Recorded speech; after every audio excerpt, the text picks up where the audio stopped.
Ta odločitev za začasno zadržanje odločitve državnega zbora je pravzaprav samoumevna in prav velika verjetnost je, da bo Ustavno sodišče ugotovilo, da je bil odvzem mandata Janezu Janši protipraven. Ustavno sodišče je s tem pritrdilo tistemu, kar smo v SDS ves čas zatrjevali. To se pravi, da je bil ves postopek povezan z odvzemom mandata ali pa prenehanjem mandata Janeza Janše protipraven. In pomeni ta odločitev Ustavnega sodišča le en delček odločitve v političnem konstruktu v zadevi Patria. Ravnanje koalicijskih poslancev in tudi tistih, ki so podprli odločitev in omogočili prenehanje mandata Janezu Janši, bo šlo v slovensko zgodovino kot eno najbolj zavržnih dejanj, kar se jih je dogodilo v Državnem zboru. Odločitev Ustavnega sodišča je po našem mnenju pokazala na neodgovornost politike, ki je odločitev o prenehanju mandata Janeza Janše oprla na neobstoječo ustavno, zakonsko in procesno podlago, pri čemer ni bila cilj ničelna stopnja tolerance do nespoštovanja ustavne ureditve, ampak nasprotno, prav iz spetnih žil so se izumljali ustavni, zakonski in poslovniški konstrukti, ki so vsaj začasno onemogočili politično delo Janezu Janši in pa seveda tudi učinkovito delo poslanske skupine Slovenske demokratske stranke. Kar pa je še precej huje, zavestno zlorabo pravnih aktov se je povzročilo izjemno veliko težav tudi družini Janeza Janše, predvsem njegovim mladoletnim otrokoma, ki so jima v stilu totalitarne razlage naravnega prava odvzeli očeta. To odločitev Ustavnega sodišča je velik problem za vse, ki so tlakovali tisti politikantski postopek v Državnem zboru, se pravi za vse poslance, še posebej pa za tista dva, ki sta imela ključno vlogo pri izpeljavi postopka. To sta predsednik Mandatno-volilne komisije dr. Mitja Horvat in predsednik Državnega zbora dr. Milan Brglez. In za ta dva ne moremo trditi, da sta prava neuka poslanca. Isto velja tudi za tako imenovano neodvisno skupino pravnih strokovnjakov v sestavi dr. Pirnat, dr. Ribičič, dr. Grad ter odvetnik Bavk in nekdanji minister Zalar. Tudi za te osebe, ki so pripravili tisto famozno mnenje, ne moremo reči, da so prava neuke osebe. Od teh, ki sem jih naštel, sta dva ustavna sodnika, eden pa bivši minister za pravosodje. In ta skupina je za Državni zbor, za Mandatno-volilno komisijo pripravila mnenje, na osnovi katerega je Janezu Janši prenehal mandat. In ta odločitev Ustavnega sodišča pokaže tudi to, zakaj določeni segmenti naše države ne funkcionirajo, ne delujejo. In ti segmenti ne delujejo zato, ker se ne sodi po dejanjih, ampak se sodi po obrazih, po facah, po interesih. Poseben problem v teh postopkih proti Janezu Janši predstavljajo tudi državne institucije. Nobena od državnih institucij, pa so bile mnoge pozvane, se nekako javno ni odzvala na vse te procese, konstruirane procese proti Janezu Janši. Ne predsednik republike, ne varuhinja človekovih pravic, ne predsednik Državnega zbora, ne Državna volilna komisija, ne Sodni svet in ne Vrhovno sodišče.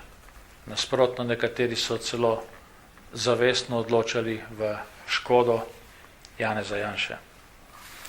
Odločitev Ustavnega sodišča je dokaz, da se vseh postopkov, ki se jih vladajoča leva koalicija izmisli, ne da izpeljati na tako brutalen, nasilen in neustaven način. Opozoril, da postopki niso primerni, da ne potekajo pravilno in da potekajo v neskladju z ustavo, zakoni in pa pravili v državnem zboru, je bilo veliko. Kajti odzivali so se nekdanji ustavni sodniki, odzivali in oporekali so takim postopkom tudi vrhovni sodniki, odvetniki, profesori prava. Ampak nobeno od teh opozoril ni zaleglo, ker kaže na to, da je ta totalitarna mentaliteta še vedno močno prisotna. Celo razrašča se, kajti s to odločitvijo državnega zbora se je ta mentaliteta zavlekla tudi v državni zbor. Ta odločitev ustavnega sodišča predstavlja tudi velik problem za predsednika vlade, doktorja Mira Cerarja, ki sicer v tem finalnem obračunu v državnem zboru z Janezom Janšo ni sodeloval, je pa se svojimi izjavami ves čas usmerjal in podpiral postopek, ki se je dogajal v državnem zboru. Odstop od načel pravne in pravične države, to se pravi nespoštovanje ustave, zakonov in postopkov, ni dobra popotnica za nadaljevanje dela te koalicije in vlade. Zapravili so ugled, ker dajo prednost svojim osebnim, političnim in klientelističnim koristim pred demokratičnimi načeli. To mučenje Janeza Janše, njegove družine, nas, njegovih političnih sodelavcev, kaže kaj klavrno podobo sedanje oblastne politike in je tudi zelo slabo spričevalo dela in stališč sedanjega predsednika vlade, doktorja Mira Cerarja. Na vseh stopnjah, v vseh fazah sodnega postopka proti Janezu Janši v zadevi Patria ni bil nikoli vzpostavljen niti videz nepristranskosti, kaj šele, da bi bila zagotovljena nepristranskost. Pa naj šlo za politične postopke v državnem zboru ali pa naj šlo za obravnavo na sodiščih. Obstajajo izjave in dejanja posameznih funkcionarjev v sodnih organih, ki kažejo na njihovo močno vpletenost oziroma željo, da se Janeza Janšo onemogoči. Naj samo spomnim na nekatere izjave, recimo izjavo Vesne Rakočević-Bergant, Branka Masleše, Branke Zobec-Hrastar, tožilca Ferlinca in še marsikaterega bi lahko našteli. Na številne procesne in vsebinske napake ter zlorabe pa sem povedal že vse skozi opozarja pravna stroka. Zdaj, kot veste, se začenja že nov proces proti Janezu Janši. Na osnovi poročila Klemenčičeve Komisije za preprečevanje korupcije o premoženjskem stanju predsednikov parlamentarnih strank. Čeprav so tudi to poročilo raztrgali že mnogi pravniki, recimo ekonomisti, nekdanji ustavni sodniki, Drago Kos, ki je bivši predsednik Komisije za preprečevanje korupcije in še nekateri, in vsi so opozorili, da se je zakon o integriteti zlorabil za politični obračun, pač na osnovi teh ugotovitev se pelje nov postopek. Mi smo ta zakon sicer dali že meseca marca lanskega leta v ustavno presojo, končne odločitve še ni. Ampak na osnovi tega zakona in ugotovitev, ki jih je skonstruirala Komisija za preprečevanje korupcije, pač se je zastavil nov postopek, s čemer želi amortizirati to odločitev ustavnega sodišča. Nihče pa ne zna utemeljiti zneska, ki ga je ugotovila Klemenčičeva Komisija za preprečevanje korupcije. Ob tem pa navedem še eno zanimivost. Zakon o davku na nepremičnine in ključne določbe zakona o množičnem vrednotenju nepremičnin je Ustavno sodišče razveljavilo. In prav zakon o množičnem vrednotenju nepremičnin, ki je podlaga za geodetsko oceno vrednosti premoženja, je ključen podatek, na osnovi katerega je Klemenčičeva Komisija za preprečevanje korupcije uprla ugotovitev o tem, da Janez Janša ne zna pojasniti svojega premoženja.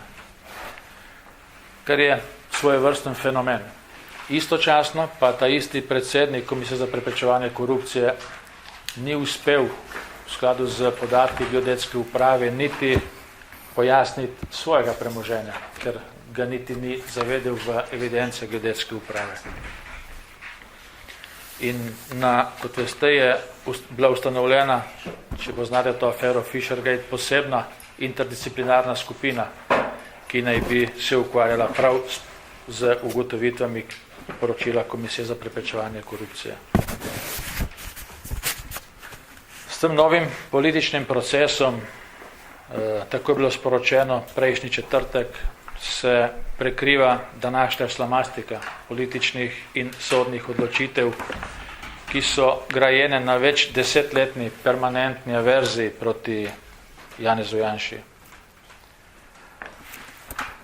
Odločitev Ustavnega sodišča je bila danes za nas pričakovana, pomeni le majhen korak v smeri poprave krivic Janezu Janši in v smeri premika Slovenije k normalnosti, saj še vedno na raznih instancah potekajo številne politično motivirane zadeve in procesi proti Janezu Janši, ki čakajo na pravičen konec, ali na sodiščih pri nas doma, ali pa na Evropskem sodišču.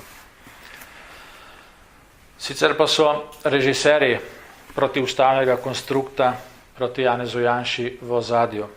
V ospredju so ostali operativci projekta, to se pravi predsednik vlade Miro Cerar, predsednik državnega zbora Brglez in predsednik mandatno-volilne komisije Horvat.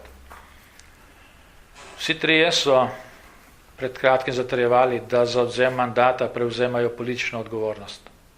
Od poslancev, ki so s pomočjo namenske eksekucijske enote plačanih pravnikov, ki so pripravili mnenje in so z neustavnim odvzem mandata Janezu Janši poteptali voljo volivcev in s tem poteptali tudi najvišji princip, ki ga moramo spoštovati v parlamentarni demokraciji, pričakujemo iskreno opravičilo. Od teh treh pa pričakujemo, da bodo te politične konsekvence prevzeli in ponudili odstop oziroma odstopili. Državni zbor in vlada nista instituciji, v katerih bi bilo dopustno, da se zavestno kršijo človekove pravice. In pričakujemo tudi, da bo vodstvo državnega zbora glede na odločitev Ustavnega sodišča še danes omogočilo Janezu Janši, da bo začel izvrševati svojo funkcijo poslanca. To se pravi, da bo storilo vse, da Janez Janša pride v državni zbor in se nam priključi v nadaljevanju današnje seje državnega zbora.